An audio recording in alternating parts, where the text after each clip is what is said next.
Hey everybody, it's me MarkDee, and this morning when I was going to go to the bathroom, I almost fell on my face. And you might be asking yourself, why is Mark telling me that?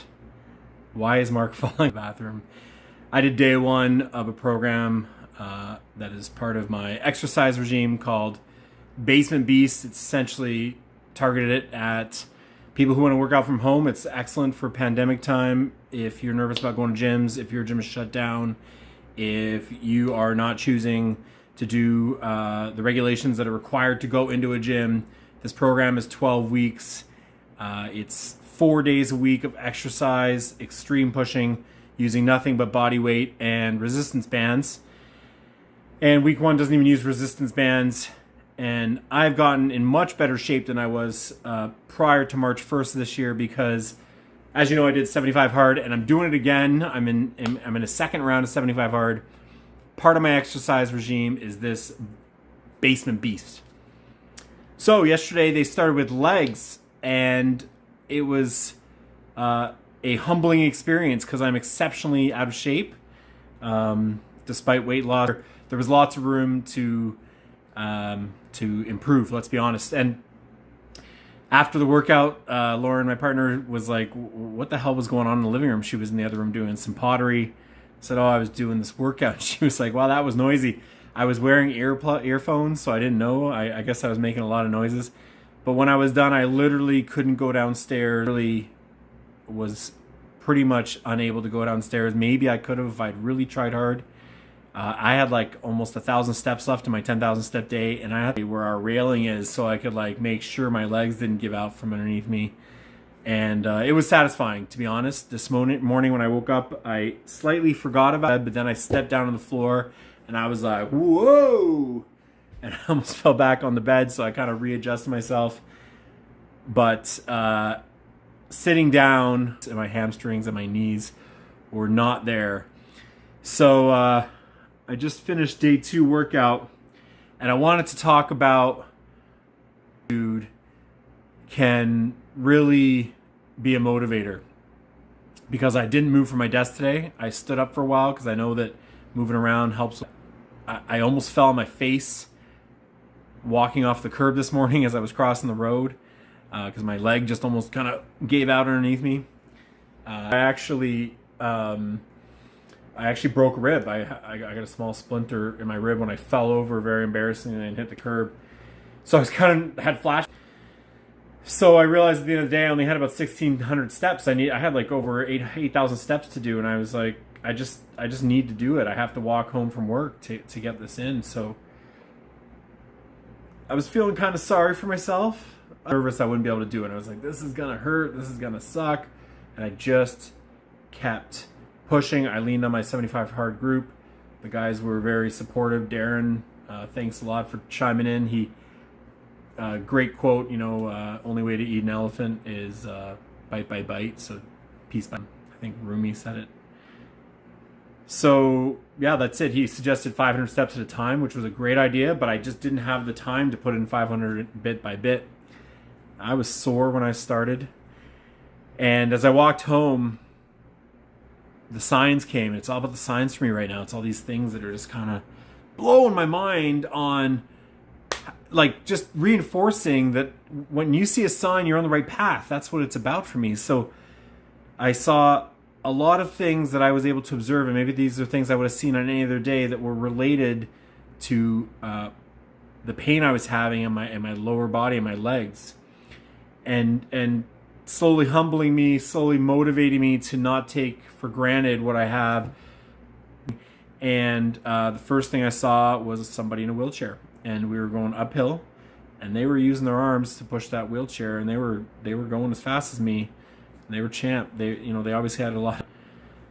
What am I fucking complaining about? And gave a little nod, was impressed. Second thing I saw was an elderly person with a walker being helped into a building. There's definitely some challenges for them mobility-wise in terms of moving their legs along, even with the walker.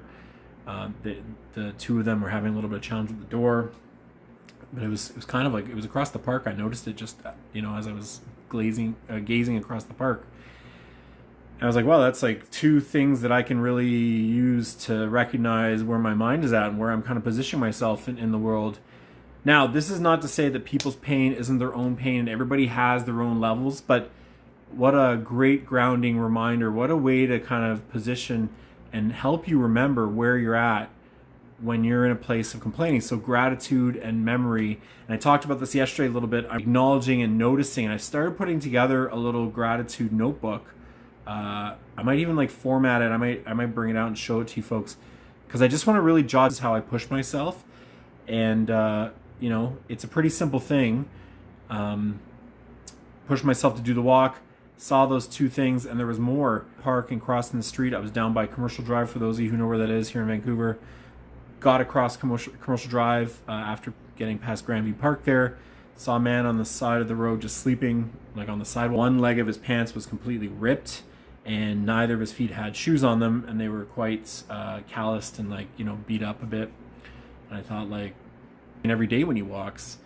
So yet another reminder in the position.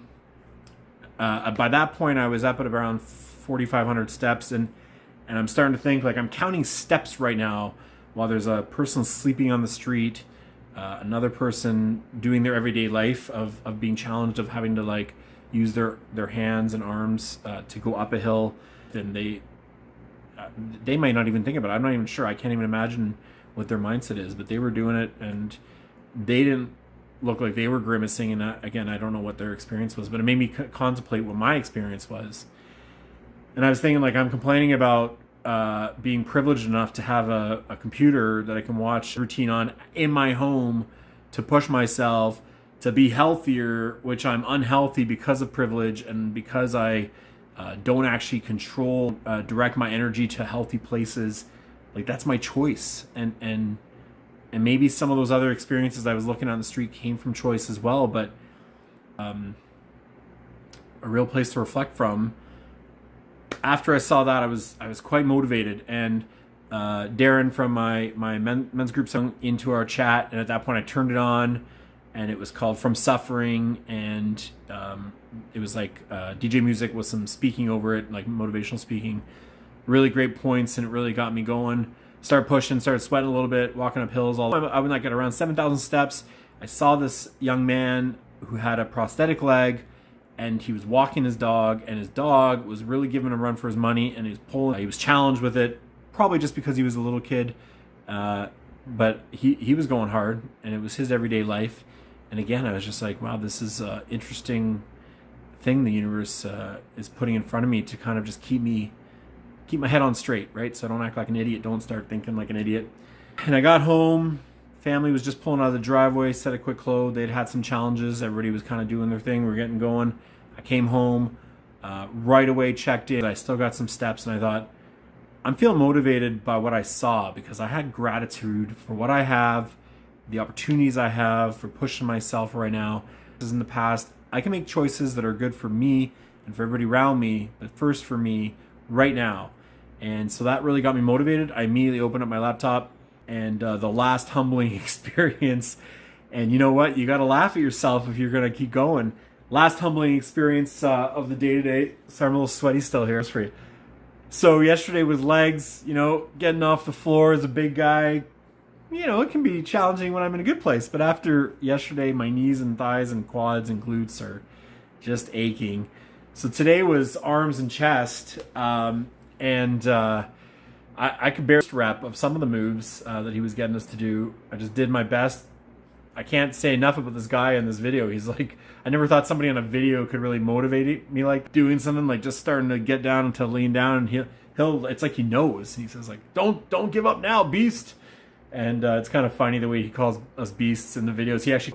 I love the humility. I love that there's no ego for him. You can see he's actually getting into other positions. I don't think he just does it to, like, give us a feeling of, like, it's okay to do it. You know, like getting in slightly easier angles and stuff like that.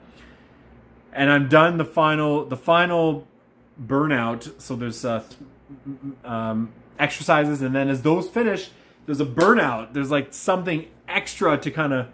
So we do planks for 2 minutes, and you know that I can do a 3.5 minute plank, right? sorry, a 3.5-second plank, right? So 2 minutes of planking, I'm falling, I'm getting back up, I'm falling, I'm getting back up. I'm sweating like a hog.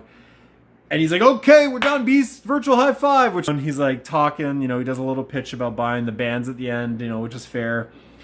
Gives a good motivational speech. And he's like, I'll see you tomorrow.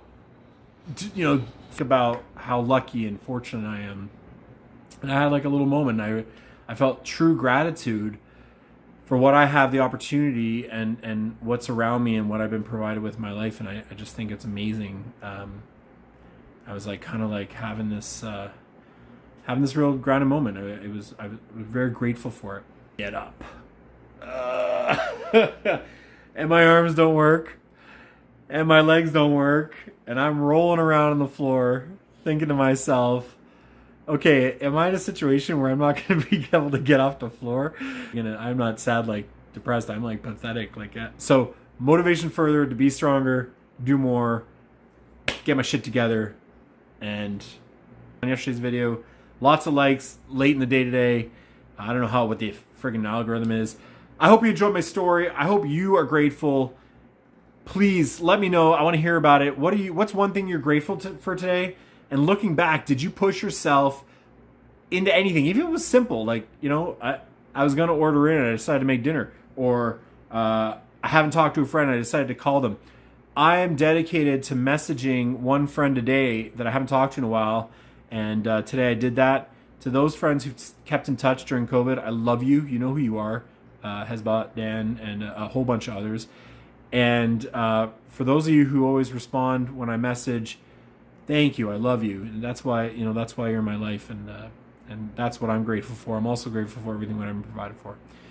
This is MarkDee saying, have a stiggly wiggly day, or living the dream, and